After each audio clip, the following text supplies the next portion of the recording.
Good afternoon, viewers. My name is Helene Nashilundo, and welcome to our 5th program for Economics Grade 10 and 11. Today we will be talking about the government economic policies. But before we continue, let us have a look at our lesson objectives. At the end of this lesson, learners should be able to discuss the aims of government policy and why they should be achieved, as well as explain fiscal and monetary policies of the government.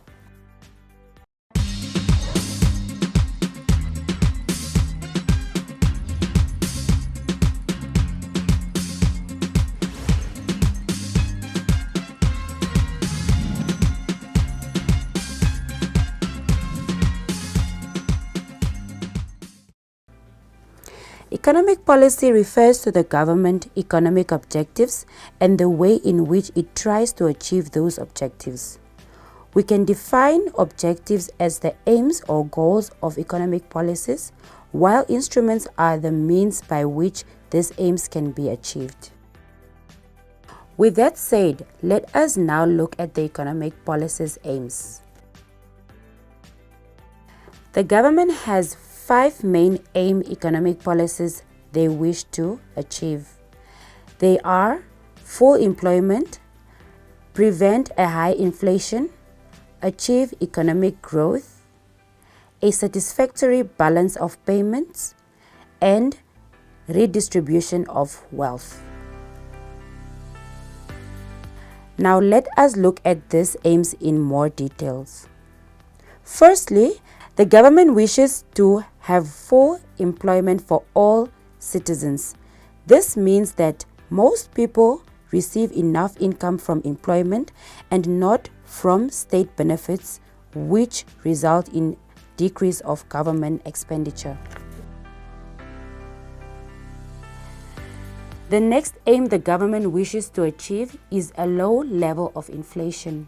Inflation can be defined as persistent increase in the general price levels. Government tries to keep the level of inflation stable so that it can increase its income and employment level. The third economic aim the government wishes to achieve is economic growth.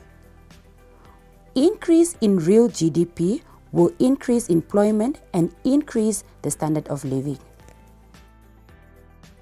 The fourth economic aim the government wishes to achieve is a sustainable balance of payment.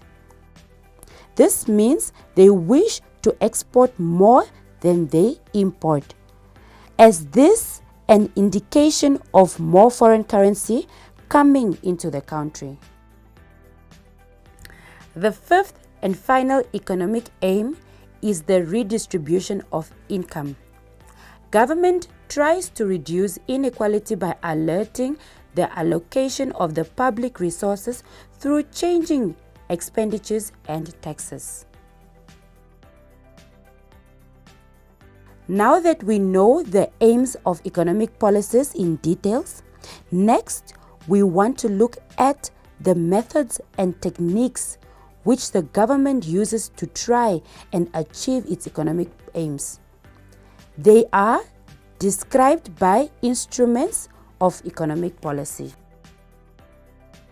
The 2 instruments we will be looking at today are fiscal and monetary policy. The first instrument we will look at is the fiscal policy, which refers to the expenditure a government undertakes to provide goods and services and the way in which it finances these expenditures. Fiscal policy is put in action through the national budget. There are 2 methods of financing government expenditures, which is taxation and borrowing. Let us elaborate this using an example. If the government wants to reduce unemployment by increasing the demand of goods and services, it will spend more than its income from taxation.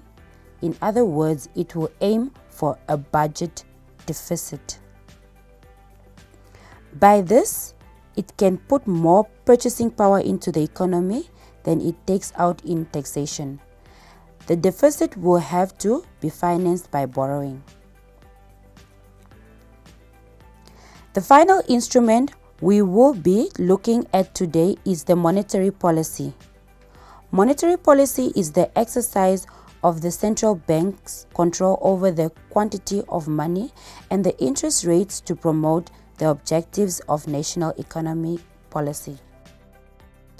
Interest rate changes affect the demand for money.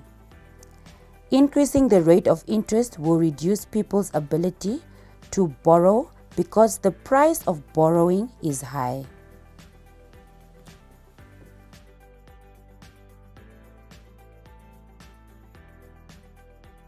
Thank you, learners, for joining us today. I hope you guys had fun as much as I did. But before we go, let us have a recap on today's topic and look at the question of the day.